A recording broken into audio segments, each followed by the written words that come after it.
So our next speaker, I always say when I introduce myself to people, I try to say something interesting like my load shedding schedule or something.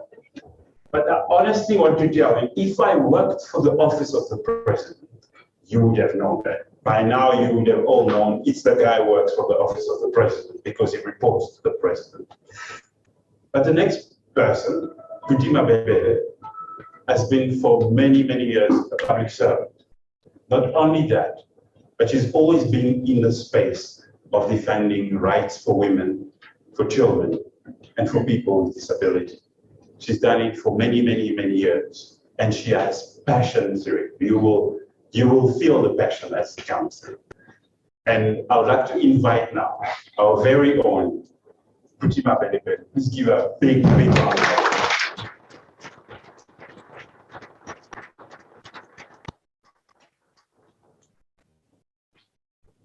Thank you very much, Program Director.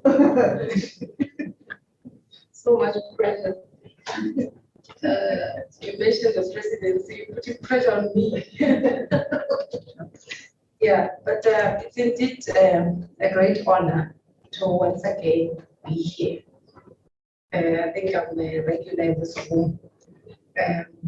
I'm sure I must just have a permanent membership from epilepsy and this particular facility, actually.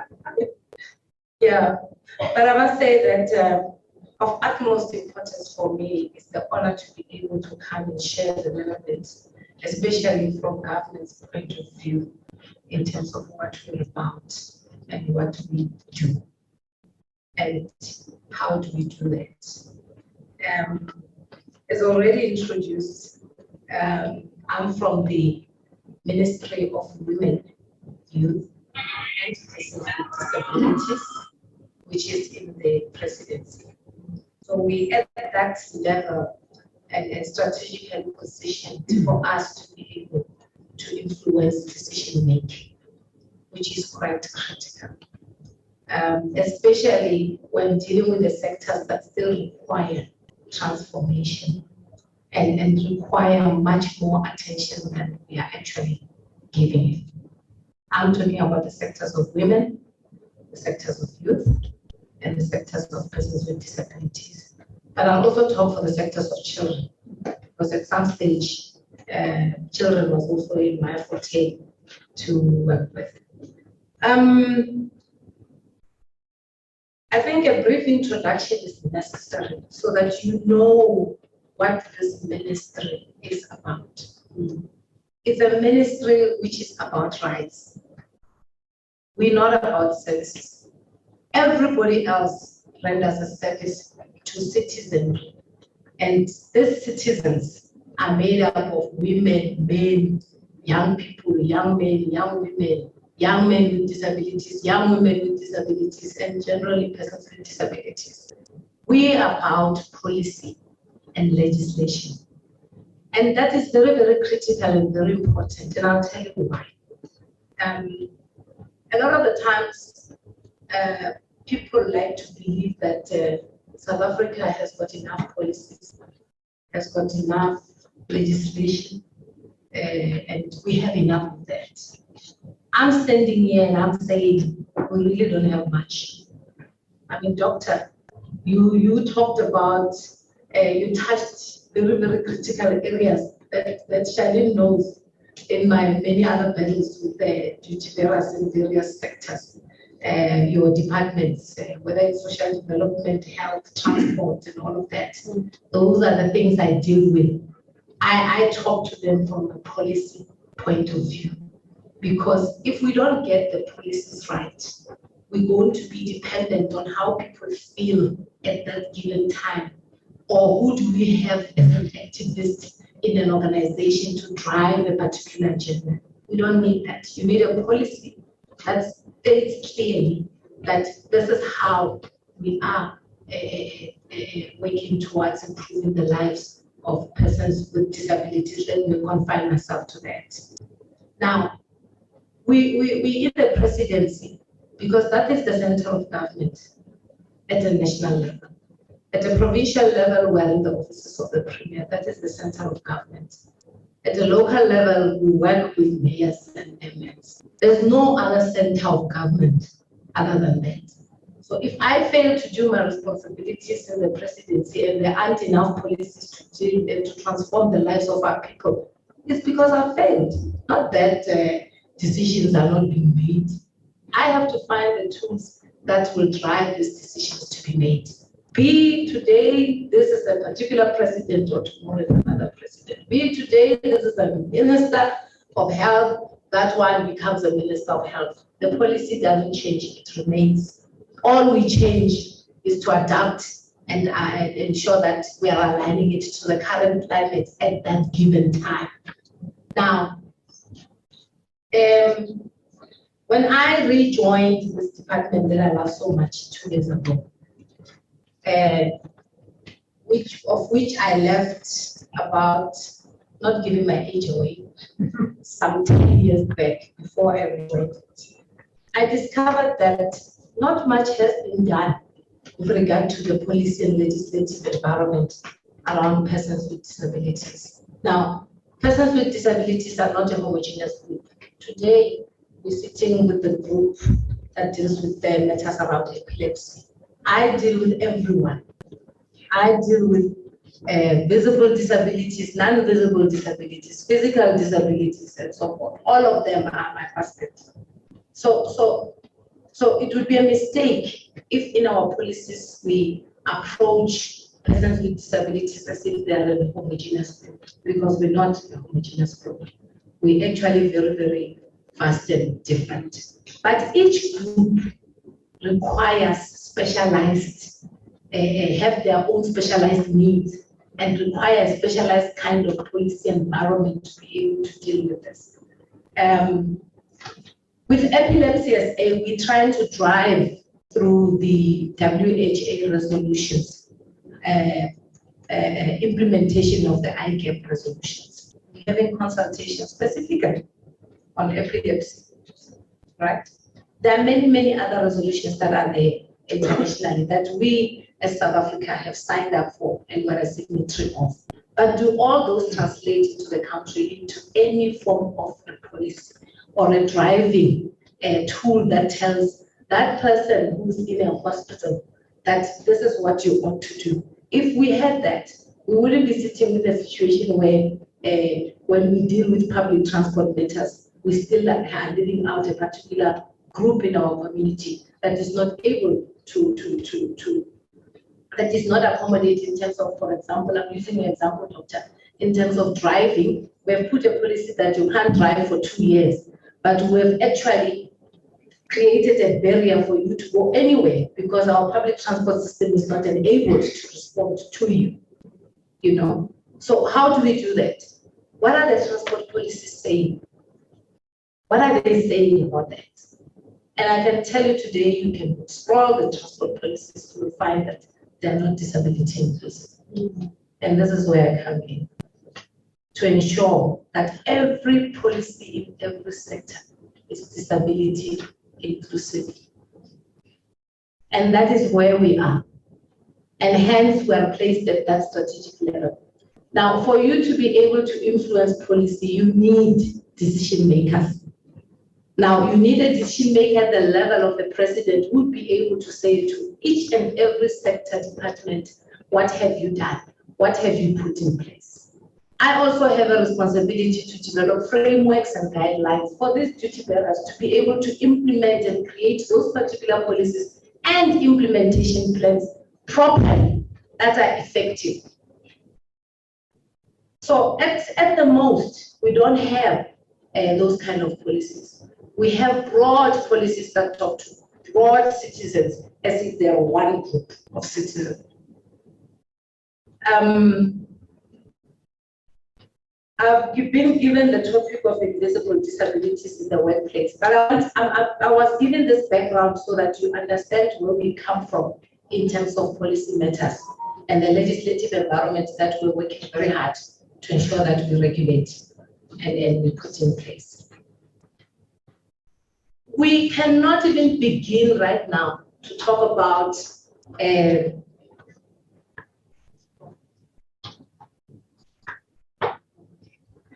We are not even able right now to give you stats. Doctor would not talk to statistics in South Africa on the number of persons with epilepsy. Now, he's at the level of a health facility, be it private or public, doesn't matter. But we do not have tangible statistics. It starts when? It starts with us as citizens accepting. I guess it talks to the stigma issues that we're talking about. Because one of the biggest barriers to getting stats is because there is non-disclosure. And when people have disclosed, how do we respond to them? In the workplace and everywhere else, be it in the family, in the workplace, and every other environment, be it in churches. Yes, in churches, if you have epilepsy, we need to lay hands on you, don't we? Yes, because we are associated historically with witchcraft, with demonic forces, and all of that. And that happens with a whole lot of disabilities that are there. When you have a child who is autistic, instead of understanding the spectrum or even familiarizing ourselves with what the particular status of the child is already, in the church we lay hands, stigma again, before the helmet, we're already laying hands. So we're taking that particular individual out of society, out of participating in a social environment like a church, which is supposed to be a safety net for that particular individual. So if we do not regulate, if I don't regulate that space, then we have a problem. Imagine what happens in the school. Imagine what happens in the workplace. Can anyone really stand up and say, when I fill up an application form for a job and say that I've got epilepsy? They wouldn't, because of attitudinal barriers and resistance. One of my responsibilities is actually to educate people on different disabilities. I'm not an expert on disabilities, but I work with organizations very, very closely to create that awareness. I work with epilepsy. They're the ones that have the full information. They've got access to the neurologists to come and share this information. I just create an enabling environment to be able to broaden their wings to reach each and every South African. And we're working very well with the sector on that. If I need to educate people on autism, I connect with Autism SA. They've got footprint in provinces and localities. I don't have to recreate a structure. Whilst I'm working on that particular policy, that employee health and wellness policy in your workplace, that must respond to an official who's got epilepsy in the workplace to ensure that that particular official is first protected as a person, but also that their rights are not trampled on. Whilst I'm working on that, you know, when doctor was speaking, he kept on referring to early childhood development. And we know that many of the disabilities that are there, in actual fact, could have been dealt with at that particular stage. I always refer people to the first 1,000 days of a baby as the most critical days, because that's where we need to pick up all this. But when you look at the healthcare system, when you look at our societal challenges, maternal health of women, when they're giving birth or towards their journey towards their road to health, they call it the road to health chapter, their journey towards giving birth to a baby. There are many factors that already are against that particular child being born proper. Some of the children that are born dropped. We have all of those kind of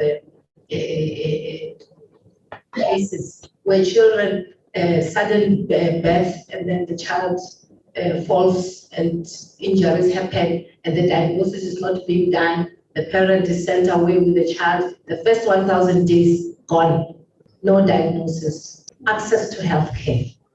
if the policies in that particular Department of Health do not respond adequately to the first 1,000 days of a child, it doesn't have to take a particular individual who's an activist to come and do that. We need to deal with the policies. And that's where I'm packed. I'm packed on the policies.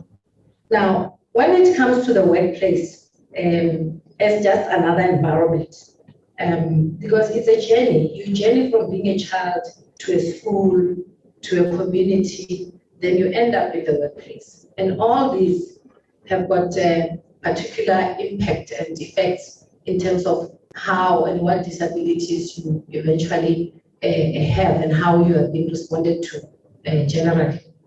And the stigma attached to it. We're sitting in a country where we had to actually come up with a legislation that says it's illegal.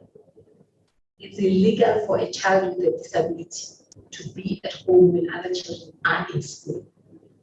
Simple as that. What were we doing? We're trying to force parents to actually stop training children with disabilities at the back rooms when they're at work, but to bring them out and rather bring them into a school where they will begin to identify with other children. And it might not be perfect, but it's better than that one child being chained for hours, day in, day out, through their development at the back room, because parents are embarrassed, the stigma issue. So we had to come up with that kind of legislation. And that is why right now, if you know of a child with a disability, any disability, who is not in a classroom or in some school, or education is not aware of that child, in actual fact, you are an accomplice. One day I'll knock at your door and not the parents' door. Because you need to make sure that that child, that matter is reported. And there are processes and protocols that we have put in place to ensure confidentiality so that we handle that particular aspect in a very responsible way. Now, if at the level of a child, there's non-disclosure by parents, imagine as you grow as an adult, and if you're fortunate enough to find yourself somewhere in the mainstream of society, and you then eventually find yourself in a workplace, and then now you must disclose in the workplace that you have a disability. You have never been received, you have never been received by your own family. What more society? You know? So non-disclosure is a very, very critical problem for us in the workplace. And because when I develop policies, if I were to now say to the employee health and wellness policy of government, which sits with the Department of Labor, by the way, which is for both private sector and public sector, I need you to tell me in your employee health and wellness policy, what have you put in place? How are you responding to persons with epilepsy? The first question they are going to ask me, they're going to say, where are they? Who are they? How many are they? Now, we're talking about a workplace where an employee has got access to healthcare because they've got access to medical aid. So what more about instances where an employee, people do not really have access to healthcare? So you can see already that there is a serious gap there.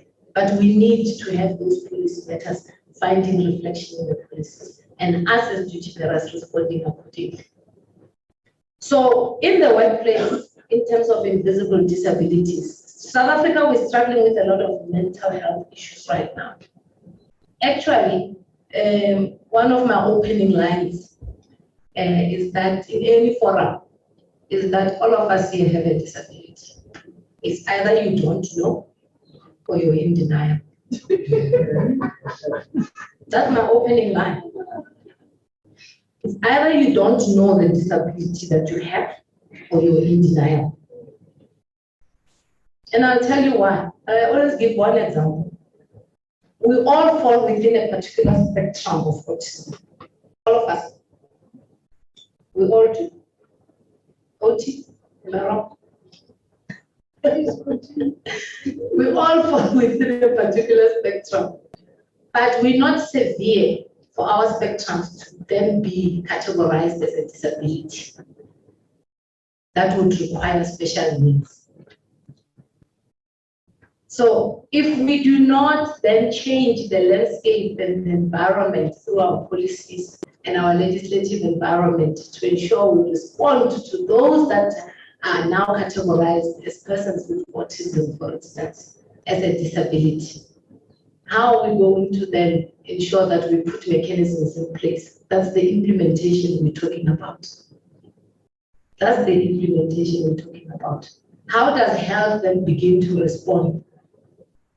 I'm laughing because we're having a very serious battle with the Department of Health currently as it is around issues around epilepsy, the ICAP and so forth, but we're working on it. Don't worry, it's a work in progress. We always do. Yeah. So in the workplace, it becomes a very, very critical challenge just for people to just accept to say, let me be assessed. We have ensured that the employee health and wellness policies of government, and even the ones that dictate other institutions like your private sector institutions, how they should actually be disability responsive, in the sense that regular awareness sessions need to happen. We have made sure that, for instance, your different medical schemes, medical aids, actually create awareness, but they partner with doctors and bring them into the workplace to give expert information to everyone, from HR to finance to all of that. HR, their policies need to be able to respond that when you're interviewing a person with epilepsy, for instance, how do you accommodate them in terms of time in an interview? That doesn't mean they're incapable of pulling the interview. You just need to create an enabling environment. But it can't be on a wish-to-wish kind of an engagement. It needs to be in the policy. Your recruitment policy needs to be very clear. We have tightened the disclosure policy with the Department of Employment and Labor to ensure confidentiality when persons disclose their disabilities. We've tightened that. We have developed practice notes. With the employment labor, they are both for the public service and for private sector. So when you disclose your disability, there's a certain level of confidentiality that needs to happen. And a lot of the times, institutions have to outsource that particular responsibility to protect your rights as an employee. And that is why government has instituted what we call PILIR. PILIR is when you have disclosed your disability and the institution realizes that they do not have the mechanisms to respond to your particular disability. And therefore, there is a system on which you are loaded on, and they contract external doctors to actually do assessments proper and even guide the employer in terms of how best to ensure that you are effective in your work with your disability. So that environment has been created, and those are the mechanisms that we are putting in place and tightening. Many people do not know about them. Our responsibility is to get them out there so that people can know about them. So yes, one of my biggest responsibilities is to deal with that policy environment. We're talking economic participation of persons with disabilities. I'm going to, you let me know because I can go on. There's a lot. Okay. We talk economic empowerment today. But I can tell you today what I've identified as one of the key things that are going to be critical in our battle to ensure persons with disabilities are economically empowered, both as employees and employers, right? Being economically active in their own right, but also as employees, is to deal with access barriers in terms of requirements. Requirements. Those things, those unwritten and written rules that keep you there, you can't enter. I'll give you a simple example that I was sharing with some of the colleagues here. I decided to participate in actually to draft a roadshow program where I was visiting schools of learners with disabilities, but also those that are in the vocational setup. We know that at most of our learners with disabilities don't make it to matric, right? And matric is like the barometer, the door opener into the employment environment and so forth. What then happens to our learners with disabilities who are not academically strong to even achieve a matric, for instance? Currently, as it is, most learners with disabilities write their matric in 2 years. The first year they write 4 subjects, the next year they write the other 4, so that they get their matric certificate, whether it's a diploma, bachelor, whatever. What are we saying to that child with a disability in terms of time? Because certain phases you cannot skip, you need to go through them. So those are limiting access barriers. But secondly, I can tell you now, vocational schools that are teaching learners with intellectual disabilities, mental disability, all of them in that frame. Most of those learners, because they normally do not make it through to matric because of the current curriculum in terms of how it's structured. So most of those learners end up at grade 9. If they're fortunate to be in a vocational school, they are then trained on different skills and so forth. But how many of those skills are accredited? How many of those trainings that they receive in those particular schools are accredited for them to gain entry into the system? Because the system says you need to have skills, right? But you need to have a qualification. Now, for you to have a qualification, you must go to a TVET and you must go to a university or a college. What is the requirement? Matric. Now, your grade 9 child who's not fortunate to get to matric is stuck. And we have a serious pool, a huge pool of those learners, highly skilled. In Mamelodi, there's a vocational school there, well run. It can only take 380-something kids. They have a waiting list of about 600 kids. They're being trained properly. The good thing is most of their learnings are accredited. You find a company like Ford that has sponsored them with a whole unit on mechanical engineering where the learners are taught how to dismantle a Ford car and put it back on. It's part of the curriculum that they learn. But the issue is the NQF level of that particular certificate when that child goes there. Does it allow them entry into the marketplace? Does it allow them entry to expand? So those are the kind of things that we're dealing with, that we need to begin to break those barriers that exist. I'm just sharing with you in terms of where we're at, because that's where I'm sitting. I'm now sitting at the value chain stage. I'm dealing with breaking access. I know how to create trouble and problems. I'm sitting there at the value chain and I'm dealing with those access matters. Because we can't keep learners. Most of our special schools, Trans-Oranje, they're teaching the learners wonderful stuff. They've got a hospitality unit. What is stopping that hospitality unit to be in the value chain where it's a supplier of whatever products that they're making? But if they're in a school environment, so they're not on central supply database as an example, and institutions are not able to source from them, what then happens to those kids? What about economic empowerment of those learners who are growing, are becoming 21 years? By the time they're 21, the education system kicks them out. And the child now must be in the marketplace competing with everyone, and they're not able to make it through. So we cannot speak enough about the police environment. So we're here to stay and deal with the police environment until such time that the implementation responds to the policies. So yeah, in short, I just thought I should just share here and there. There's a lot I could speak about, but I thought I should just share with you in terms of what are we about, especially in the presidency. Because, half the time when there are problems, when there was a problem with women, with youth, everybody is easy for them to say, but what is that ministry doing? And I always ask, but what is that department of what you're doing?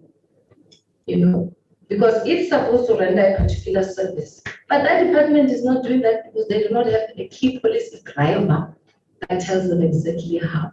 And that's what we're doing. Yeah. Thank you very much.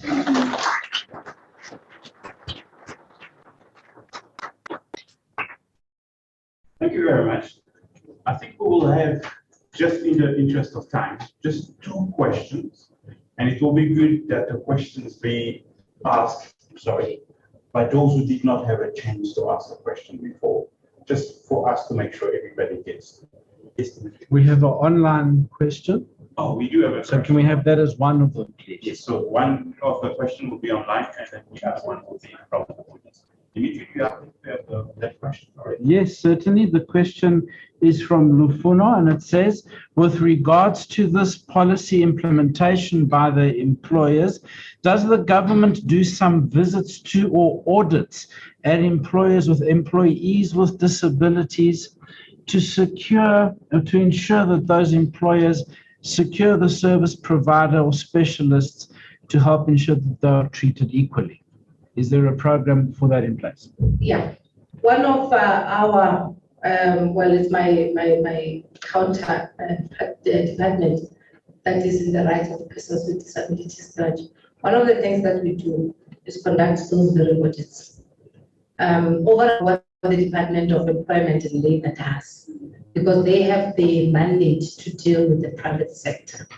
So at most, you'll find that our audits reflect what is happening in the space of the public service, both with an internal focus, but also with an external focus. In other words, external in terms of services, but internal in terms of the employees also, because those are the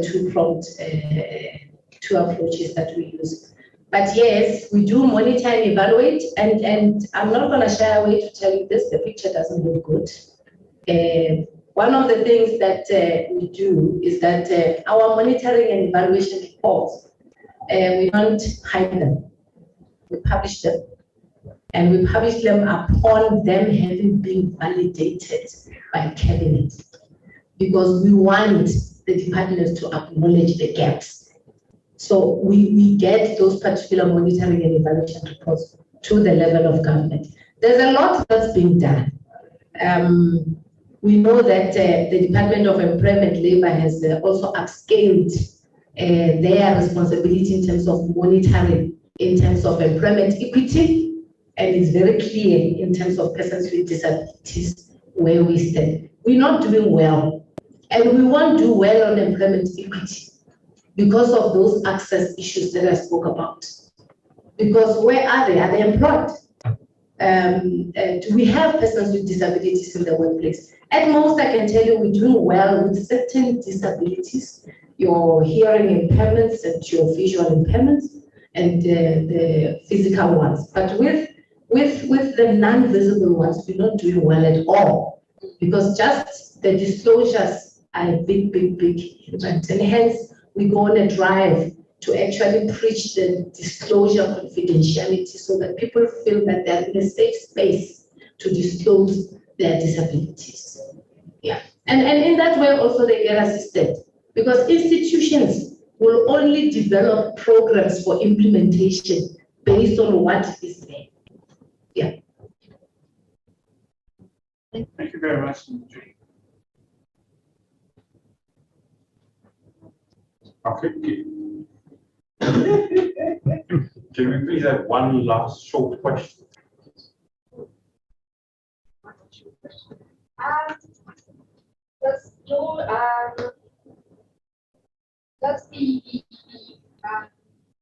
you have to get government departments that are reluctant to implement those? Does your office have power to hold them accountable? What is their accountability? Okay, we have limited power. And that is the reason why we took the posture of developing an overarching disability legislation. It's in process, specifically to enforce accountability. we over and above us still developing that overarching legislation, that's the only one. Remember that we're a signatory to the United Nations. So the United Nations holds us accountable in terms of the convention. We report annually on it. But South Africa developed a white paper. The good thing with the white paper on persons with disabilities is that it has got an implementation matrix. So the implementation matrix, if you Google it, you just Google a white paper on the rights of persons with disabilities, it will come. Cabinet has adopted it 2015. You go down, you'll find an implementation matrix that specifically says, for instance, human settlements. This is what you need to do to be disability responsive between now and this period. And from here, this is where you need to get to. So we developed such a guideline. But further than that, we then, because we needed teeth, we needed something to bite with, especially to ensure accountability when there is lack of compliance, is that we instituted at that level this validation by cabinet and the DGs at that level. Secondly, we developed frameworks out of the white paper. We developed the universal design and access framework. We developed the awareness raising framework, self-representation, and we also developed the reasonable accommodation framework. Reasonable accommodation, as an example, just says to your employers that when you appoint persons with disabilities, you are duty bound to ensure that they are reasonably accommodated for them to effectively participate and perform their duties, same as all other employees. You will not be, you won't believe if I tell you that when we instituted the frameworks, we gazetted them. And our gazette was different. It was saying, you have to, you are mandatory. In actual fact, the frameworks, for your information, can be used in a court of law. So that is why the pressure by government departments now to want to be compliant. So that has given us some teeth.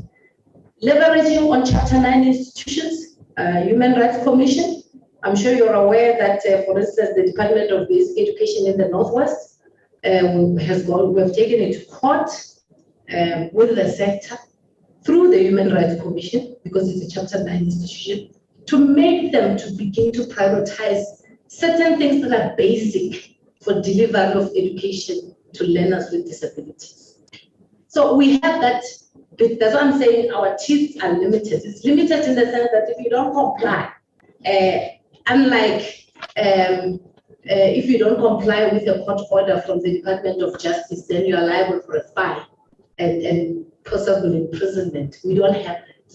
And we want to get there with our overarching legislation. We want to be able to say, we have given you this time to implement this particular program, and you have not done so. Therefore, we want to fine you this much. Yeah. So we don't have that leverage. Hence, our enforcement is very limited. But we have the frameworks now which are gazetted, and everyone now is running to the table for that. We successfully held an economic empowerment summit for persons with disabilities in December last year. The president actually opened that summit. A first of its kind actually globally, where we were saying, these are businesses of persons with disabilities. What is blocking them from being part of the mainstream economy? Where are the barriers? Government, you have created funding mechanisms for these businesses. What is the impediment for them to uptake? Because there's no uptake of those funding that you have provided. And we found that the departments are limiting. How do you ask students with disabilities from a particular school who are running a successful coffee shop? They were there. Baristas, they've been trained, the effective baristas. How do you ask them to give you 5 fair audited statements? From where? You get what I'm saying? So that becomes a barrier for them to compete with other baristas, and yet they're doing it. You know, so, and that then hinders them from being economically active. Yeah, so those are the kind of things. So with the legislation and the gazetting of these documents and ensuring that the Chapter 9 institutions are partnering with us, including civil society organizations, then we're able to ensure accountability. But also we have the UN where we report. So yeah.